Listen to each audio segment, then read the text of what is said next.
Thrissur corporation stadium അവിടെയാണ് നാളെ 31 ഉച്ചതിരിഞ്ഞ് 6 മണി മുതലാണ്. 4 മണി തൊട്ട് എൻട്രി തുടങ്ങും. ടിക്കറ്റ് റേറ്റ്സിനൊക്കെ സെയിം റേറ്റ് തന്നെയാണോ? ടിക്കറ്റ് വില കുറച്ച്, പ്രത്യേകിച്ച് ശരിക്ക് 500 ആയിരുന്നു, അത് ക്ലോസ് ചെയ്തു. ഇപ്പൊ 1000 ആണ്. ശരിക്ക് ഇപ്പൊ 5000-ന് ഒരുക്കേണ്ടതാണ്. പക്ഷെ കുറച്ച് കോളേജസ് ഒക്കെ സ്പെഷ്യൽ റിക്വസ്റ്റ് പറഞ്ഞു സ്റ്റുഡൻസിന് വരാൻ താല്പര്യമുണ്ട്, അതുകൊണ്ട് 1000 രൂപയ്ക്ക് തന്നെ നൽകണം എന്ന് പറഞ്ഞപ്പോൾ ഇനി 1000 രൂപ തന്നെ ആക്കി കൂട്ടുന്നില്ല. പിന്നെ നാളെ മുതൽ രാവിലെ മുതൽ വെന്യൂല് സൈറ്റില് ടിക്കറ്റ്സ് അവൈലബിൾ ആണ്. കൗണ്ടറിൽ നേരിട്ട് വരുന്നവർക്കും അവിടെ വാങ്ങാവുന്നതാണ്. രാജ്യം മുഴുവൻ തൂക്കം ആചരിക്കുമ്പോൾ ഇങ്ങനെ ഒരു പരിപാടി തൃശ്ശൂർ പോലൊരു ഇത് നടത്തുന്നത് ശരിക്കും പറയാൻ സർക്കാരിനെ വെല്ലുവിളിക്കുന്ന പരിപാടി അല്ല. ഇത് ആദ്യം ഫിക്സ് ചെയ്ത, അതിനുശേഷമാണ് പറഞ്ഞുണ്ടായത്. നമുക്കറിയില്ലല്ലോ ഇങ്ങനെയൊക്കെ ഉണ്ടാവുന്നത്. കൊച്ചി പോലും കാർണിവൽ പോലും പപ്പാനെ കത്തിക്കുന്ന പോലും മാറ്റിവെച്ചു. അങ്ങനെയുള്ള സാഹചര്യത്തിൽ ഇങ്ങനെ ചെയ്യുന്നത് ശരിക്കും പറഞ്ഞ വെല്ലുവിളി പോലല്ലേ? വെല്ലുവിളിയായിട്ട് ഞാൻ സ്വീകരിച്ചിട്ടില്ല. കാരണം ഈ മരണം എപ്പോ വരും, ഞാനാണെങ്കിലും നിങ്ങളൊക്കെ ആണെങ്കിലും ജനനം മരണം, ജനിക്കുമ്പോ കുട്ടിയാണാണോ പെണ്ണാണോ, മരണം എപ്പോൾ, ജനനത്തിനും മരണത്തിനും ഇടയിൽ എവിടെ വെച്ച് എപ്പോൾ കണ്ടുമുട്ടുന്നൊന്നും അറിയില്ല. അതുകൊണ്ട് ഇതൊക്കെ സംഭവിച്ചു പോകുന്നതാണ്. പിന്നെ ഓരോ സ്ഥലത്തും നമുക്ക് ഇവരോടൊക്കെ സ്നേഹമുണ്ട്, നമ്മളെ വിട്ടു പോകുന്നതിൽ വിഷമമുണ്ട്. നമുക്ക് അവരെ ഓർക്കാം, അവര് നല്ല കാര്യങ്ങള് അങ്ങനെയാണ്. ഇപ്പോ പലരും പല രീതിയിലാണ് അത് എടുക്കുന്നത്. ഓരോ സ്ഥലത്തെ കൾച്ചറാണ് ഓരോരുത്തര്. ഞാൻ തമിഴ്നാട്ടിൽ നിന്ന് ഊട്ടിയിൽ ഒരു ദിവസം വരികയായിരുന്നു. അപ്പൊ കുറെ ആൾക്കാര് വഴിയില് ആഘോഷിച്ച് മുമ്പോട്ട് പോവാണ്. അപ്പൊ കസാരയില് ഒരാൾ ഇരുത്തിയിട്ടുണ്ട്, സിഗരറ്റൊക്കെ കത്തിച്ച് കണ്ണാടി പോയി അടിപൊളി എന്നെ പോലെ ക്ലാസ് ഒക്കെ വെച്ചിട്ടൊരാള്. അപ്പൊ മുമ്പോട്ട് പോവാണ്. അപ്പൊ നമ്മൾ നോക്കിയപ്പോ നല്ല രസമാണ്. ചേട്ടൊക്കെ കൊട്ടി ഡാൻസ് കളിച്ച്, ഞങ്ങൾ ഇറങ്ങി ഡാൻസ് ഒക്കെ കളിച്ച് ഇങ്ങനെ കുറച്ച് ദൂരം പോയി ചേട്ടാ എന്നൊക്കെ പറഞ്ഞ് അണ്ണ എന്നൊക്കെ പറഞ്ഞ് ഷെയ്ക്കിന്റെ അടുത്തേക്കുള്ളതാണ്. കൈ തണുത്തിരിക്കുന്നു. അപ്പോ മരിച്ച കേസാണ്. അപ്പൊ മരിച്ചത് ഒരു ആഘോഷമായിട്ട് കൊണ്ടുപോകും. ഒക്കെ നല്ല വീശിക്കൊണ്ടാണ് പോകുന്നത്. അപ്പൊ നമുക്ക് ആദ്യം ഈ അമേരിക്ക പോകുമ്പോൾ ഇവിടെ ഇങ്ങനത്തെ സ്ഥലത്തൊക്കെ കാണുമ്പോൾ ഒരു സർപ്രൈസ് ആയി. പിന്നെ അവര് പറയുന്നത് ശരിയാണ്, ഈ വ്യക്തി ഇവിടെ നിന്ന് രക്ഷപ്പെട്ടു, ഈ കഷ്ടപ്പാടുകളിൽ നിന്ന് രക്ഷപ്പെട്ടു, അയാൾ രക്ഷപ്പെട്ടു. അയാൾ രക്ഷപ്പെട്ടതിന്റെ സന്തോഷം നമ്മൾ ആഘോഷിക്കുകയല്ലേ വേണ്ടത്. അയാൾ രക്ഷപ്പെട്ടില്ലേ എന്നുള്ളത്. അങ്ങനെയൊക്കെ കാഴ്ചപ്പാടുകൾ നോക്കുമ്പോൾ അതും ശരിയാണ്. എന്നാൽ നമ്മുടെ ഒരു കൾച്ചർ അനുസരിച്ച് നമ്മൾ കരയുകയാണ്. ഇതൊക്കെയാണ് എന്തായാലും ഇപ്പൊ മുമ്പോട്ട് പോവുകയാണ്. വയനാട്ടിൽ നിന്ന് മാറ്റാനുള്ള കാരണം എന്താണ്? അനുമതി കിട്ടാതിരിക്കാനുള്ള കാരണം? വയനാട്ടിൽ നിന്ന് അനുമതി കിട്ടിയിട്ടില്ല എന്നല്ല, വയനാട്ടിൽ നിന്ന് മാറ്റാനുള്ള കാരണം വയനാട്ടിലുള്ള രണ്ട് വ്യക്തികൾ ഹൈക്കോടതിയിൽ ഹർജി കൊടുത്തു.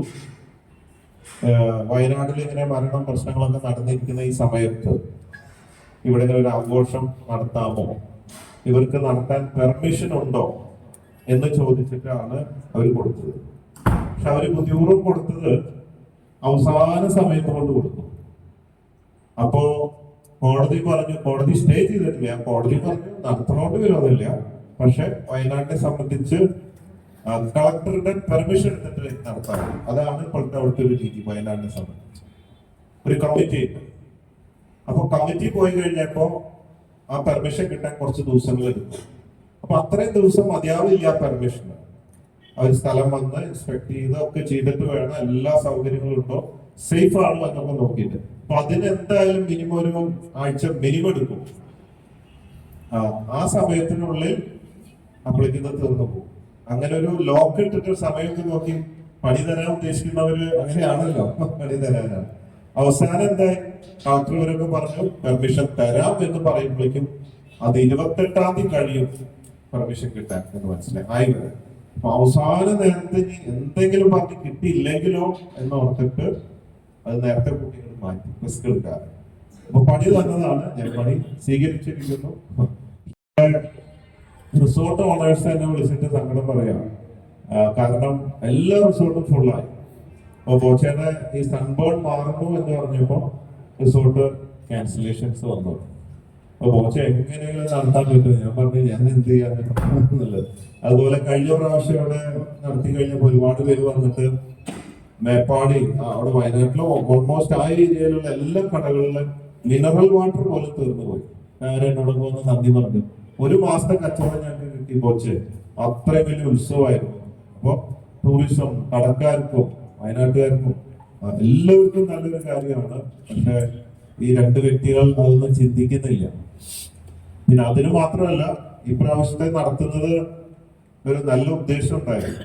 ഇതിൽ നിന്ന് കിട്ടുന്ന 10-25 ലക്ഷം ലാഭം വയനാട്ടിലെ ചൂരൽമല ഉണ്ടക്കൽ അവിടെ ഈ ദുരിതത്തിൽപ്പെട്ടവർക്ക് കൊടുക്കാനും 100-400 പേര് സൗജന്യ പാസിലൂടെ അവിടെ കൊണ്ടിരുത്തി മുമ്പിലിരുത്തി അവരെ കൊണ്ട് ഇതിന്റെ ഭാഗമാകാൻ, അവരുടെ പ്രശ്നങ്ങളൊക്കെ മറക്കാൻ ശ്രമിക്കണമല്ലോ.